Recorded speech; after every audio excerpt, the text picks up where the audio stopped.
বন্ধুরা, একটা নতুন ভিডিওতে তোমাদেরকে স্বাগত জানাই। আজকের যে ভিডিও সেটা পুরোটা দেখো, কারণ আজকের ভিডিওতে আমি তোমাদের খুব ইম্পর্টেন্ট একটা প্রসেস দেখাবো, যে ইদানিংকালে মেমোরি প্রবলেমের জন্য হোক বা যে কোনো সমস্যার জন্য হোক, অ্যান্ড্রয়েড স্মার্টফোন কিন্তু অনেকেরই হ্যাং করে। তো অ্যান্ড্রয়েড স্মার্টফোন যখন হ্যাং করে তখন কিন্তু আমরা অ্যাট অ্যান ইমিডিয়েট বুঝতে পারি না যে কি প্রবলেমটা হয়েছে। অনেক সময় এমন হয়, প্র্যাকটিক্যাল সমস্যার কথা বলি, যে ফোনটা পাওয়ার বাটনটা ক্লিক করলে দেখছো যে যে স্টার্টিং স্ক্রিনটা, যে ওপরের একদম থাম্বনেল স্ক্রিনটা, সেই স্ক্রিনটা ব্ল্যাক হয়ে আছে।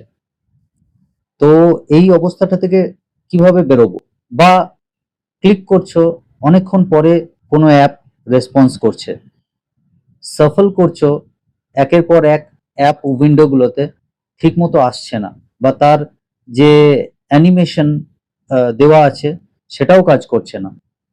মানে অ্যাট ইনস্ট্যান্টলি এটা বলা যায় যে প্রসেসর বা তার র্যাম ঠিকমতো ম্যানেজড নয়, বা এর মধ্যে কোনো প্রসেস জনিত প্রবলেম আছে, যেটা ঠিক করলে এটা সলিউশন হবে, কিন্তু তখনও পর্যন্ত সেটা করা নেই। তো আজকের ভিডিওতে আমরা এই প্র্যাকটিক্যাল সমস্যার সলিউশন দেব। তো চলো ভিডিওটা স্টার্ট করা যাক।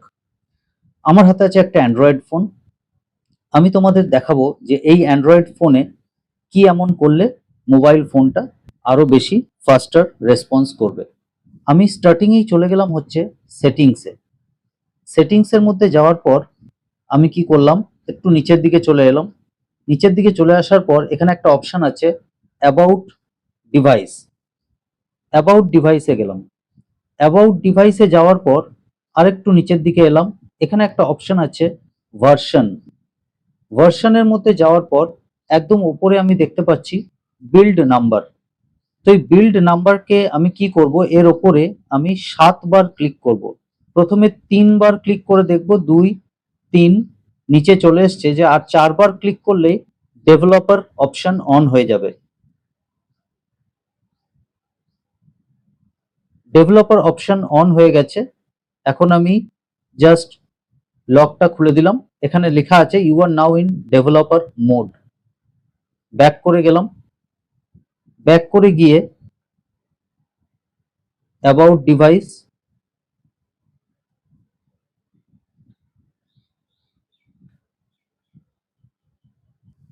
আমি আবার ফিরে এলাম সেটিংসের পেজে। এখান থেকে চলে গেলাম হচ্ছে একটু নিচের দিকে অ্যাডিশনাল সেটিংসে। অ্যাডিশনাল সেটিংসের মধ্যে গিয়ে আরেকটু নিচের দিকে গেলে এখানে আছে ডেভেলপার অপশন। ডেভেলপার অপশনে প্রচুর অপশন তোমরা পাবে, যেখান থেকে ফোনের একদম রুটে গিয়ে সেটিংস করা যায় অ্যান্ড্রয়েডকে। তো আরেকটু নিচের দিকে যদি আমরা ব্রাউজ করতে থাকি, তাহলে আমরা বেশ কিছু এমন অপশন পাবো যেখানে কিন্তু আমাদের সেই অপশনের মধ্যে সামান্য চেঞ্জেস করলেই কিন্তু কিছুটা এফেক্ট হবে, যে অ্যান্ড্রয়েড সিস্টেম ফাস্ট হবে। যেমন সবথেকে শুরুতে উইন্ডোজ অ্যানিমেশন স্কেল। এই উইন্ডোজ অ্যানিমেশন স্কেলকে এখানে সম্পূর্ণভাবে অ্যানিমেশন অফ করে দিতে হবে। অ্যানিমেশন অফ করে দেওয়া হয়েছে। ট্রানজিশন অ্যানিমেশন স্কেল, অ্যানিমেশন সম্পূর্ণভাবে অফ করে দিতে হবে। অ্যানিমেশন ডিউরেশন স্কেল, অ্যানিমেশন সম্পূর্ণভাবে অফ করে দিতে হবে। এক্ষেত্রে কিন্তু বেশ কিছুটা মোবাইল ফোন কিন্তু ফাস্ট হবে। আরো যদি কিছুটা নিচের দিকে যাই, তাহলে আমরা একটা অপশন পাবো ব্যাকগ্রাউন্ড প্রসেস লিমিট। এই অপশনটাতে গেলাম।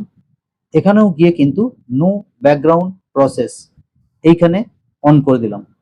এখন আমি ব্যাক করে দিলাম, সেটিংস ব্যাক করে এলাম। এবারে নেক্সট পার্টে আসি।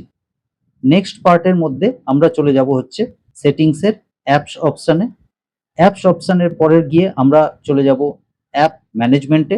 এখানে আমার সমস্ত অ্যাপ দেখাচ্ছে যে অ্যাপগুলো আমার ইনস্টল করা আছে, কিন্তু এখানে এমন অনেক অ্যাপ আছে যে অ্যাপ কিন্তু আমার অ্যাট ইনস্ট্যান্টলি দরকার পড়ছে না। সেই অ্যাপগুলোকে আমি কিন্তু আনইনস্টল করে দেবো। যেমন আধারের অ্যাপ যদি আমার না লাগে, আমি আধার আনইনস্টল করে দেবো। যদি আমার অভিবাস সার্ভিস না লাগে এখন, আমি আনইনস্টল করে দেবো। এখান থেকে ঝটপট কিন্তু প্রচুর এমন অ্যাপ পাওয়া যাবে যে অ্যাপগুলো আমি এখন ইউজ করছি না, ভবিষ্যতে হয়তো কোনোদিন ইউজ করতে পারি। সেই অ্যাপগুলো ধরে ধরে কিন্তু আমাকে আনইনস্টল করে দিতে হবে। সেটা যদি আমি করে দিই তাহলে তারপরে আমাকে ফোনটাকে রিস্টার্ট করে দিতে হবে, এবং ফোন রিস্টার্ট হয়ে যাওয়ার পরে দেখা যাবে কিন্তু আমার ফোন কিন্তু অনেক বেশি ফাস্ট হয়ে গেছে, অনেক বেশি তাড়াতাড়ি কিন্তু কাজ করছে। আমি আশা করছি যে প্রসেসটা দেখালাম সেই প্রসেসটা করতে কারোর কোনো অসুবিধা হবে না। সেই প্রসেসটা অ্যান্ড্রয়েডে আজই করে ফেলো। কারণ হচ্ছে তোমরা প্রতিনিয়ত যে ব্রাউজ করছো, প্রতিনিয়ত যে কাজ করছো অ্যান্ড্রয়েড ফোনে, সেখানে কিন্তু প্রচুর প্রচুর ফাইলস জেনারেট হচ্ছে এবং মোবাইল ফোনের মধ্যেই সেভ হচ্ছে। কোনো ফাইল 30 দিন পর অটোমেটিক্যালি ডিলিট হয়ে যায়, কোনো ফাইল কিন্তু হয় না, এবং ম্যাক্সিমাম ফাইলই হয় না। যেমন মিডিয়া ফাইলস কিন্তু হয় না ডিলিট। তো সেগুলো জমতে থাকে, মোবাইল ফোনকে কিন্তু আরো বেশি মেমোরি ড্যামেজ করে। তো সেই কারণে আজকেই তার প্রস্তুতিটা নাও, যেরকম আমি প্রসেস দেখালাম। যদি কোনো প্রশ্ন থেকে থাকে এই প্রসেস সম্পর্কে, করতে গিয়ে অসুবিধা হয়, তাহলে কিন্তু অবশ্যই কমেন্টে লেখো। আমি প্রত্যেকটা কমেন্টেরই কিন্তু উত্তর দেওয়ার চেষ্টা করি। যদি ভিডিও ভালো লেগে থাকে অবশ্যই লাইক করে দাও। প্রথমবার যদি টেকনিল ইন্দ্র চ্যানেলে এসে এরকম ধরনের ভিডিও দেখছো, অবশ্যই চ্যানেলকে সাবস্ক্রাইব করে রাখো। সারা জীবন তোমরা টেকনিক্যাল হেল্প এই চ্যানেলের মাধ্যমে পাবে। আরেকটা ব্যাপার হচ্ছে, যাদের দরকার আছে এই ভিডিওটা, তাদের কাছে অবশ্যই সোশ্যাল মিডিয়া মারফত লিংক পাঠিয়ে তাদেরকে হেল্প করো। তো চলো আজকের ভিডিওটা এখানেই শেষ করা যাক। জয় হিন্দ।